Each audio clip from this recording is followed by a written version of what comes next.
France, a country where the average worker once spent half of his entire daily wage on a single loaf of bread, where a bread shortage helped ignite a revolution that changed the world, where chefs were treated as national heroes and their recipes used as weapons of diplomacy.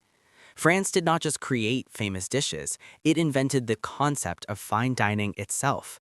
The restaurant, the chef as artist, the menu as a document, the sauce as a language. Every technique that professional kitchens around the world use today, the brigade system, the mother sauces, the concept of courses, all of it came from France. But here is what most people get wrong.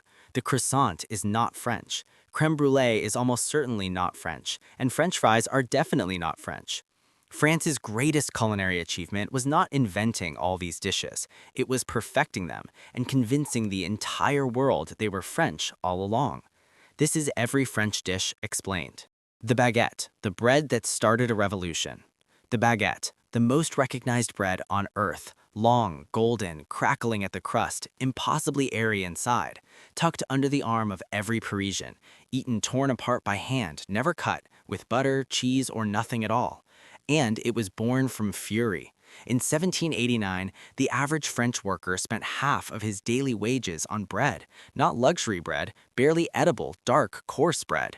Meanwhile, the aristocracy ate fine white loaves in abundance. The people of Paris rioted, the monarchy fell, and the revolutionary government made a decree. There would be one bread for all of France, rich and poor alike. The bread of equality, round loaves, same flour, same quality for everyone. Then Napoleon arrived. Legend says he ordered bread to be made in the long, thin shape so soldiers could carry it tucked inside their trousers on the march. Whether the story is true or not, the elongated loaf survived Napoleon, survived 2 world wars, survived refrigeration and industrialization. Today, France has over 32,000 independent bakeries. The French consume 10 billion baguettes every year. French law dictates a true baguette can contain only 4 ingredients: flour, water, salt, yeast. No additives, no frozen dough. Bakeries that break the rules face real consequences. Croissant, Austria's gift, France's glory. The croissant, shatteringly crisp at the surface, dozens of paper-thin buttery layers inside, pulling apart like golden silk. The smell alone, warm, yeasty, rich with butter, is enough to stop a street. It is not French. In 1839, an Austrian artillery officer named August Zang opened a Viennese bakery in Paris selling a crescent-shaped pastry called Kipferl. The French had never seen anything like it. Within 2 years, a dozen Viennese bakeries had opened across Paris. French bakers watched, studied, and rebuilt. They replaced the dough with laminated pastry, layers of butter folded into dough dozens of times, creating hundreds of separating sheets that puff and crisp in the oven's heat. The result was something Austria had never produced: lighter, crispier, more dramatic, more French. Soups and stews. France's slow-cooked soul. France's greatest dishes are never rushed. French onion soup. Paris. A deep earthenware bowl filled with a dark, sweet, intensely savory broth built from onions slow-cooked for over an hour until caramelized, collapsing, almost jammy, topped with a thick round of bread and a molten blanket of Gruyere cheese bubbling and golden at the edges, stretching as you lift your spoon. The dish dates back to the 18th century, when onions were the cheapest vegetable in France. It was peasant food, survival food. French kings reportedly ate it as a cure for hangovers, including Louis XV, who, the story goes, made it himself at a hunting lodge at 3 a.m. using nothing but onions, butter, and champagne. Today, it appears on the menus of France's finest restaurants. The peasant became the king. Bouillabaisse, Marseille, the rough, loud, sun-baked port city of the south. Fishermen returning with their catch kept the most beautiful fish to sell at market. The broken pieces, too small, too bony, too ugly, went into a pot with tomatoes, onions, fennel, saffron, and whatever herbs grew on the hillside. The saffron turns the broth a deep, burning gold. The fennel gives it a faint sweetness. The fish, rascasse, gurnard, John Dory, break apart after barely 10 minutes, releasing their flavor into the soup. Served with riots, a fierce brick-red sauce of garlic, saffron, and egg yolk spread thick on grilled bread and floated on top. What began as the cheapest meal in Marseille is now protected by a charter signed by the city's finest restaurants.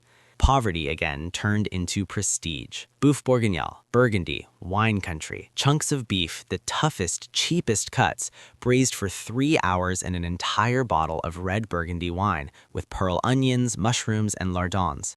The wine does everything. It breaks down the tough collagen of the beef until the meat falls apart at the touch of a fork, releasing into the sauce. The sauce reduces and concentrates into something dark, glossy, deeply rich, tasting of wine and smoke and thyme. Julia Child called it the best beef dish she ever ate. She put it in her cookbook, she put it on American television, and overnight, France's farmhouse stew became the most famous beef dish in the world. The brave dishes. Escargot and foie gras. France is not afraid. Escargot. Snails. Cooked in a flooding pool of garlic butter and fresh parsley, nestled back into their shells, served 6 to a plate in a special dimpled tin.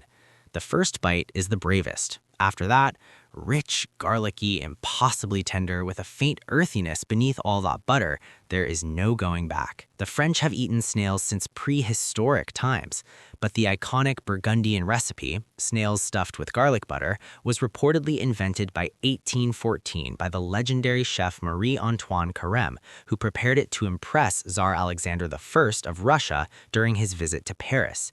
A dish born for a diplomatic dinner, now eaten at every French bistro on earth. Foie gras, the most controversial dish in France. The fattened liver of a duck or goose, pale, buttery, impossibly smooth, dissolving on the tongue like warm cream. Served in thin slices, cold, with a fig compote and a glass of sweet sauterne. Half of all foie gras consumed in France is eaten at Christmas and New Year. It is banned in several countries. It is a protected cultural heritage in France. The French will not apologize for it. The classics, coq au vin and sole meunière. Coq au vin, legend, possibly invented by Julius Caesar's chef. The reality, a peasant dish from Burgundy, built to solve a problem. Old roosters were tough, stringy, barely edible. The solution was thyme and wine. The rooster is braised low and slow in red wine with bacon, mushrooms, garlic, and pearl onions for 2 hours, sometimes 3, until the meat surrenders completely, absorbing the wine until it is dark, tender, deeply savory, tasting of the vineyard. A dish invented out of necessity, eaten in every French home and every French restaurant for 5 centuries. Sole meunière, Normandy, a whole sole, one of France's most delicate fish, lightly dusted in flour and cooked in foaming brown butter with lemon and parsley.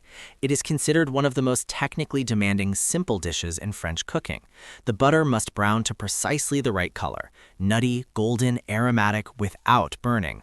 The fish must be turned once and served immediately. Fromage, the 400 cheeses of France. Cheese.